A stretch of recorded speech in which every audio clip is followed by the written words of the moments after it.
Today's video is called Led by the Lord.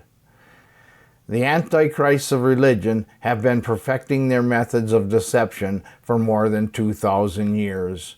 John wrote approximately 2,000 years ago in 1 John 2:18, "Little children, it is the last hour, and as you have heard that the Antichrist is coming, even now many Antichrists have come, by which you know it is the last hour." At the time the scriptures were written, many Antichrists had already come. The goal of the Antichrist has always been to separate man from God. Only the Holy Spirit can lead you and reveal the Father for who He is. The Holy Spirit led me to where I'm at today. I can't lead you through the wilderness of unbelief. But God has called me to be a guide to the Holy Spirit. He will reveal the Father and teach you all things. The Lord led them.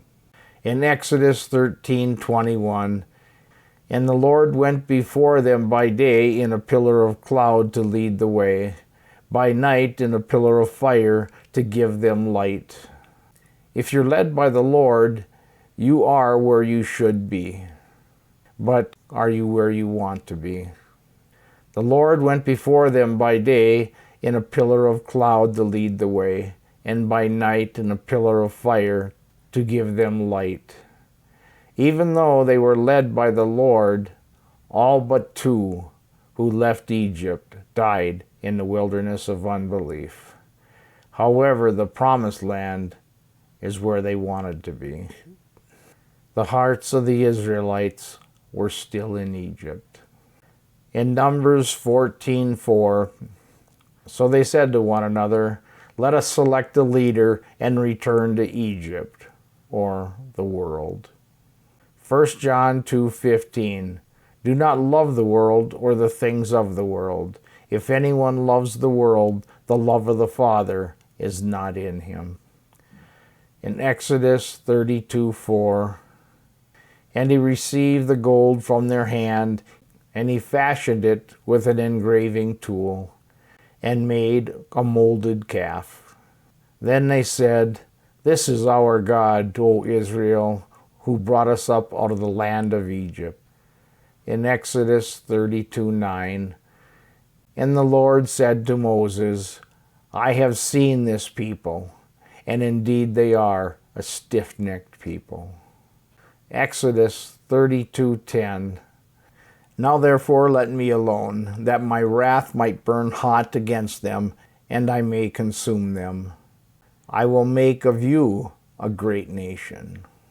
In Exodus 32:11, "Then Moses pled with the Lord his God and said, 'Lord, why does your wrath burn hot against your people, whom you have brought up out of the land of Egypt, with great power and with a mighty hand?'" They wanted to return to Egypt. They grumbled.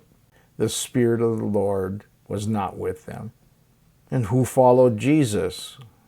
Jesus fed the multitudes, healed the sick, cured their diseases, raised the dead, caused the blind to see and the lame to walk, and many other things. Yet, how many of them followed him to the cross? Most of you don't seek the Father, Son, or Holy Spirit. You only seek heaven to avoid the lake of fire. If that's your goal, what will be your part in heaven?